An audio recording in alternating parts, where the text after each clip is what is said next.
Hello everyone, and kati atwalabira mbudde bwanjawulo kati nyababuza buli ombudde bwe. Good morning, good afternoon, good evening. Why is it that good night is telling someone to sleep? Does it mean you tell someone sleep well? Good night. Naye good night kikola nnyo ku muntu ng'asula mu night. Ayamale night ennungi. Naye bw'aba nga waliwo abasulamu ovule ba good ovulo waliwo abasula mu binu. Mama yenna gye tulabira tukubuzaako nti obulamu butambula butya katusuubire butambula bulungi nga tusimbudde. Tusimbudde ku kikwatagana ne rain. Etondolize bane tugera yitambwangu enkuba etutwala kaguddeyo si kigenda mu maaso. Kakati NRM weekend eyo yatandikira bali mu lusirika lwanguzi. Tutakoledde nguzi yakulu. Tekiriyo bannaye kati simanyi na kumanya. Njala kwebaza baana b'e Kenya kubanga ebbanga lyonna gavumenti yaffe badde ebimulumu ebitwere tubadde tetulaba olwo babeera ekyankwanzi babeesomesa ngeri gye ba nasigala mu gundi mu buyinza. Naye for this time around oluvannyuma lwa fracas eziri e Kenya tulabyeko Museveni ng'ayita kabinenti ye yonna ekyankwanzi for 1 week. This time nga bagenzeeyo si kulaba ng'eki gye beenywereza mu buyinza. Bizibu ki bibalemye kubanga aba Museveni abayisa bubi nnyo speech ze zonna zendaba abalangira enguzi abalangira bata abaana b'e Kenya because bintu bingi ebikyusa okuva e Kenya. Bw'ogenda ku Twitter handle ya Speaker of Parliament olabawo change in intonation. Essaawa zino yaproposinga nti agenda kubagulawo Twitter space space ku X abeeka abantu ba discussinga nabo nga Uhuru nga Ruto bwe yakikola. Bw'otunuulira luli ebigambo bibadde bivaayo nti aduumira abantu bakwatibwe nga tanyega nga social media agitwalira ddala ng'ekitayina makulu. So at this moment alaga nti agenda kurespondinga social media gyeri ne toni yakendeddemu ko takyali mukambwe. Ministry ya ICT yakoze research n'eraga nti bannayuganda ebitundu 78 ku buli 100 bali negative about this government naddala ku mitimbagano. Corruption,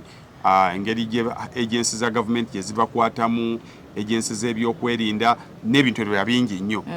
So against that background of Kenya, and you know when Kenya sneezes we get a cough. Kakati twagala kwebaza Kenya nti at least yayongedde okugugumula. Enkuba yatonye omuti ne bagunyenye bati ne tufuna eno ku gundi. Kati twagala tulabe what will come from whatever they are going to do. Nenga bulijjo tetulina kye tusuubirayo just bino byonna osobola okukola. Kunyenya mbunyenya kushekinga ku tebo. Kigumaza bagaba batya ente eri ku kyoto. Bw'owulira essa olowooza efuuwamu. Personally, I don't think anything is going to change because omuntu naddala nga omuntu bulijjo ebbanga lyonna ebintu badde obikola intentionally. Emmotoka enkadde nze nalwa nnyo mu kuvuga emmotoka enkadde gwe Mukama akuyambye otandikidde mu mmotoka mpya. Emmotoka nga nkadde ssaawa zino ne bw'ogikaniko ddamu bw'ogigulira yingini yeba mpya wipers ne ziba nfu. Angamba kukujjanjaba omukadde.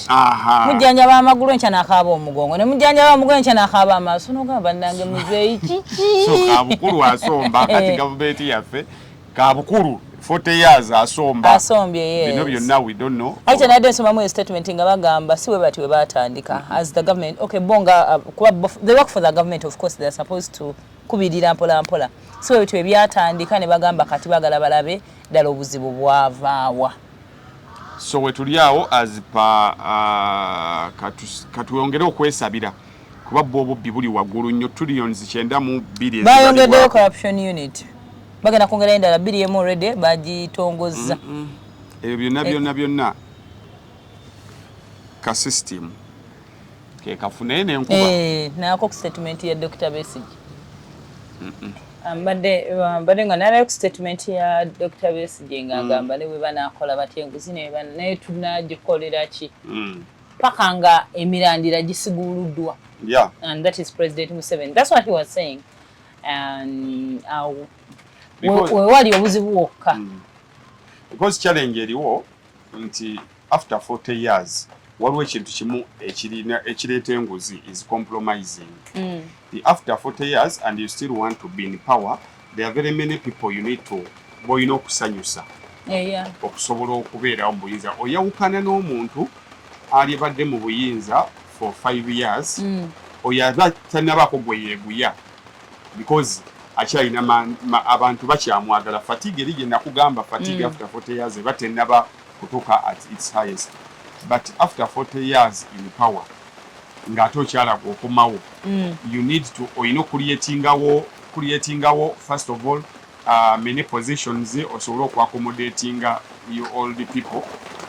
ate ne bano boofunyeemu abapya wano nabo olina okubaccommodatinga at the end of the day ogenda okumalirizanga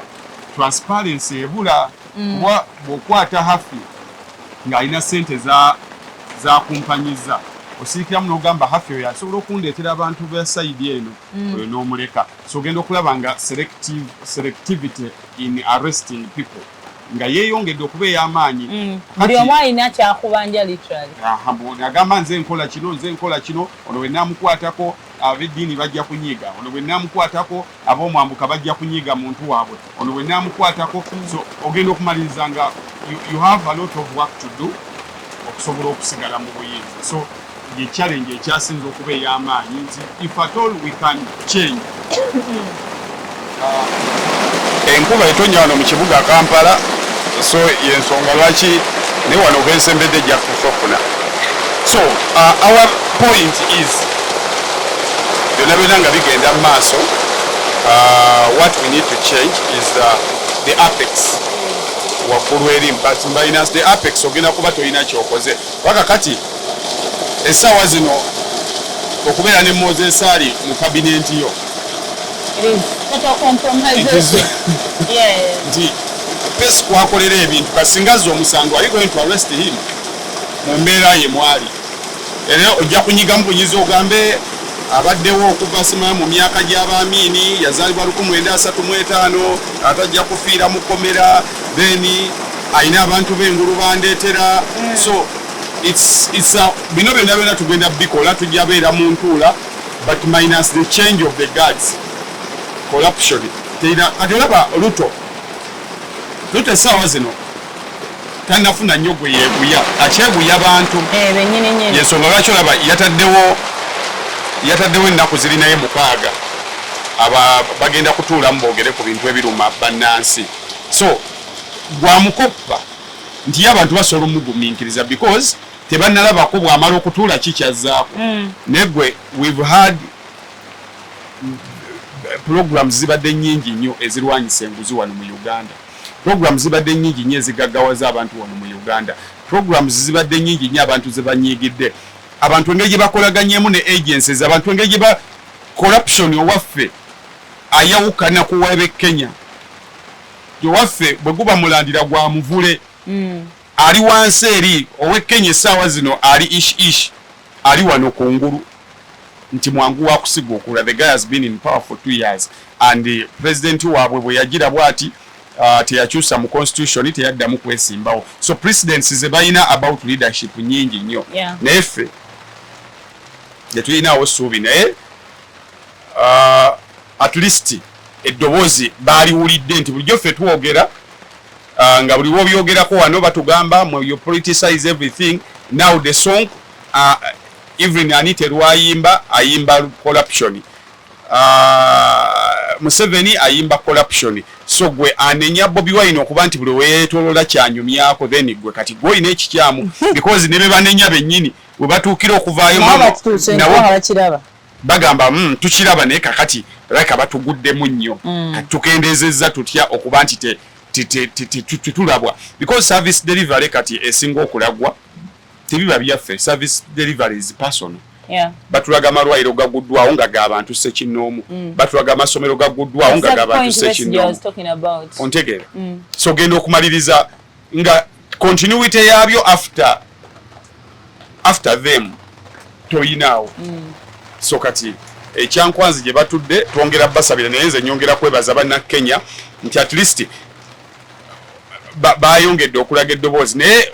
nga tunava ku nsonga eyo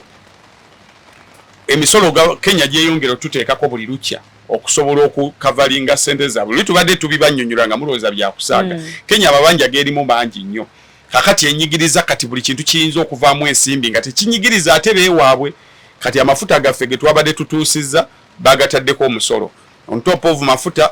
waliwo n'omusolo mulala gw'ensomyi olwaleero gwe batwongeddeko era ku mafuta ago gennyini so kakati babadde awoza pampu egenda kukendeeramu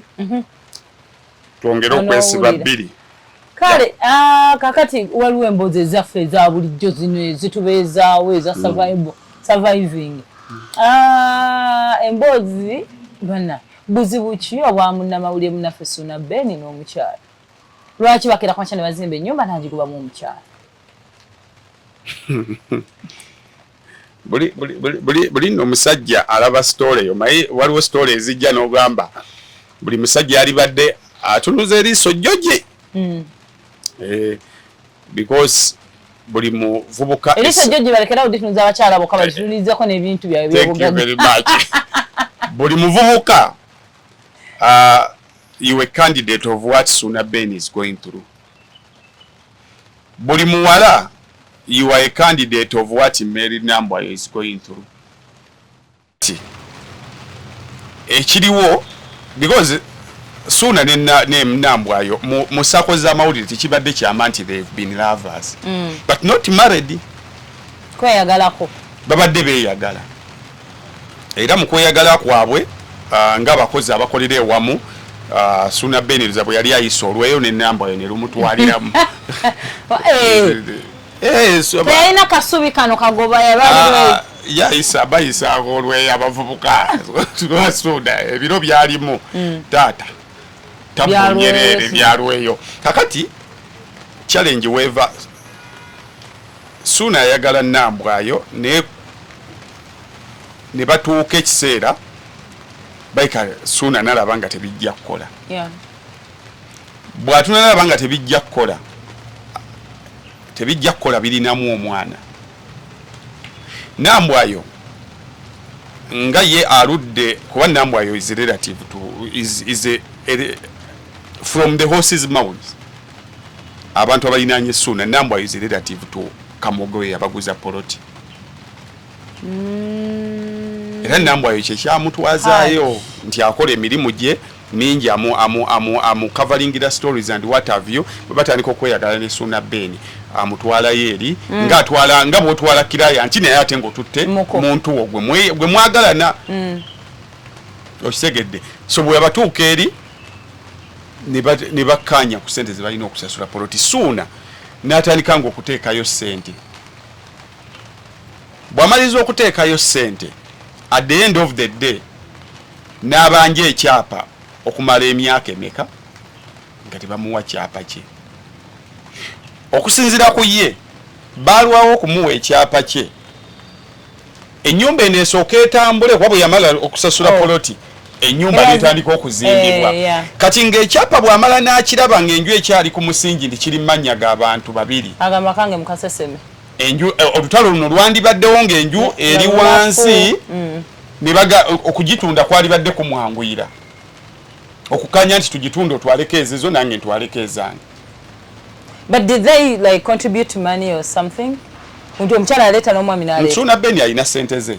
ekyokuleeta ekyo kyo abakazi baleeta naye on Ssuuna Ben's case kirabo talina kye yaleeta. Yamulaga mu mutunzi. Ssuuna abadde akola ebivulu bye ng'afuna ssente eziwerako nno. So abadde yezimbira ennyumba ye naye kino ekya naleeta kikozesebwa omukyala because you cannot dispute it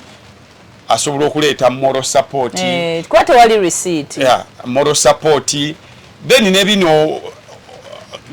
nebino gendayo olambuleko kati ezo ba contribution you see that is the conversation that takes us back abasokolaba wetwalina wano nti kooti yagambye abaagalana buli omu atwale nga kya contributing omukyala ajja kugamba ya contributing naye nga literally yateekako yadde 10 all she contributed is kutwala wa muguzi genda kulambula carriage moral support basically that kakati omuwala ono abadde mawulire ebbanga kati amawulire gaffe nga bw'ogamanyi Nambwayo ali mawulire gano agaffe ag'emitwalo 3 aga press conference emitwalo 3 press conference ey'amaanyi kyetaano so agibaddemu ebbanga kakati we out yaayo eba nzibu nti escape route yaayo ng'ogivuddemu zaako ki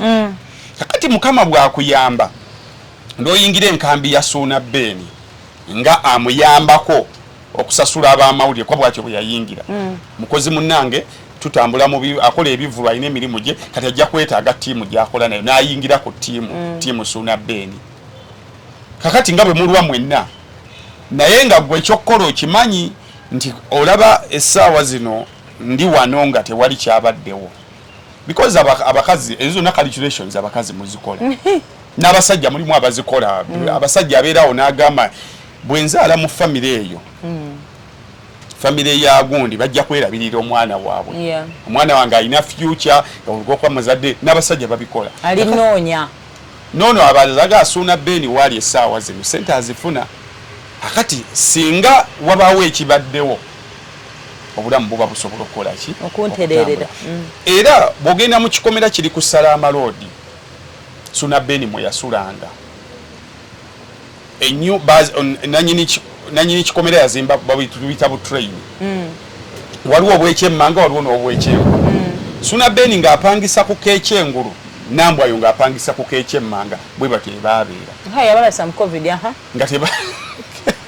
kyali nga koba obuntumbuko bajimpa bwimbozi nga tebasula mu nju yemu naye nga bapangisa mu kikomera kyekimu osegedde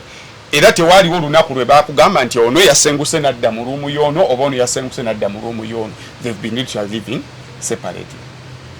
emboozi neetandika nti baazaala omwana kati from her Nambwayo yaŋŋamba wano okushiraliriya Jasmine nti nazaala omwana naye omwana wa Suuna Beni ngamba bisima byerere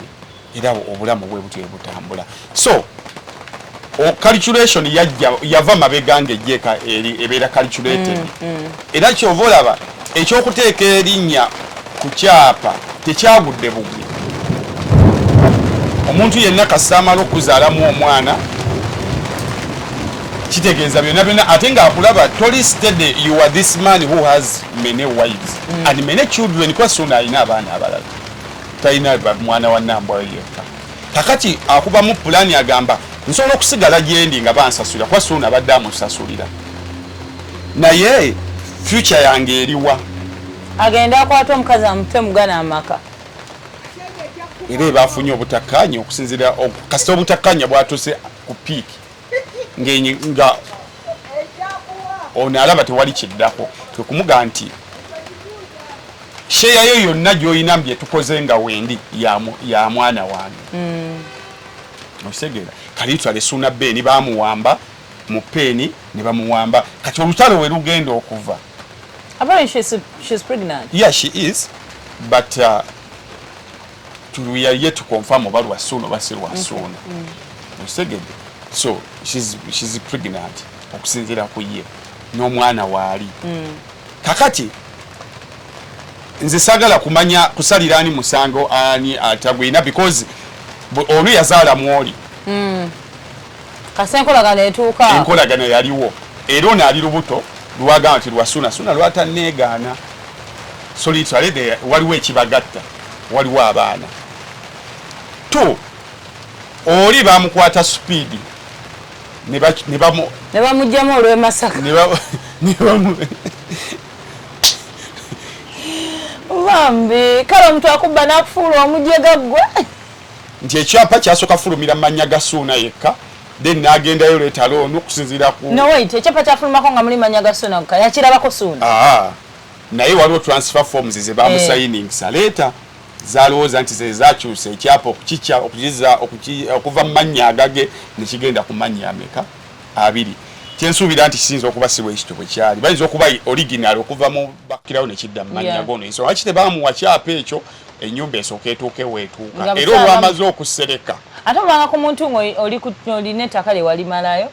nakuwa go ahead ozimbe you know that is one of the most comfortable thing like ekyapa kyange jakireta kasita nzikiriza nzimbe because usually kibeera na opposite era nga toteekako kizimbe ekyapa kimala ovaayo kyoba nze taata sisula na kyapa nga kiri mu mannya ga muntu mulala ati kisobola kumala mwezi emboozi yonna egenda okubaawo simatandika okusimbako nga transfer zaalubye dda sijja emyaka ebiri sigimanyi bwe ngirinda neze bottom line before omu nga tanneesonyiwa nnyumba eyo I'm not a prophet of doom sandyagadde kulaba ku mulambo ku nnyumba eyo ekyo kyo mazima meereere nga tetunnalaba nga before kyonna ekirina okukolebwa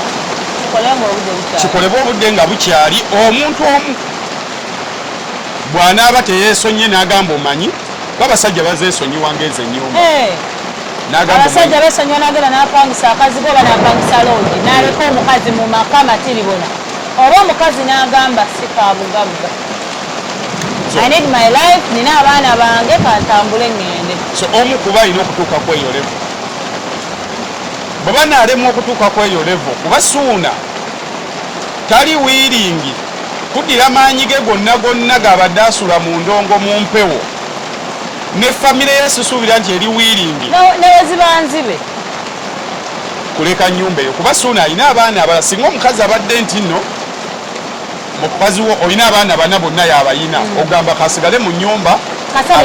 y'abaana bange nja kujjanga ndabe ku baana bange oba nsule mu kisenge ky'abaana oba mbeerewo because bwenzize nenkyalawo mulimu abaana bange naye olinayo abaana abalala omusajja alina bwazimba maka wegaki looni zonna z'abaana be bonna nti bonna bwe mbakuŋŋaanya bonna gye mpitidde buli gye nakuba ekinyaanyanyaanya wano tobola nga abasajja banyiiga nnyo ng'alina omukazi katugambe omukulu yazimba amaka ge galina ebisenge omukazi alinamu abaana basatu abana amaka galiko ebisenge 7 omusajja omugagoloza ebisenge 7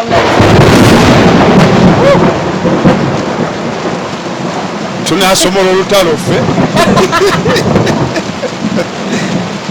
tunasomola olutalo gusobola so abasajja kibanyiiza nnyo nagamba n'abaana bange batyo bagoba mu maka gange so kyekyo yefuya egenda esooka obeera enene yasuna bbeeri azimbidde baana be kakati ne famire ya suuna tennavaayo okubaako kyegamba ate twagiwulira dde olugero suuna yenna munnakampala ye munnakampala ewaabwe yasooka kale okwate ku kyobugagga kyabwe baalina ennyumba yagamba maama we baalina ennyumba nga bagiteza muti ng'ekutte mu mbinabina ng'era esaanawo okwatira ku muti egwa kati mukyala kayondo tetumanyiye ebintu bino abiraba atya tannajja yinifule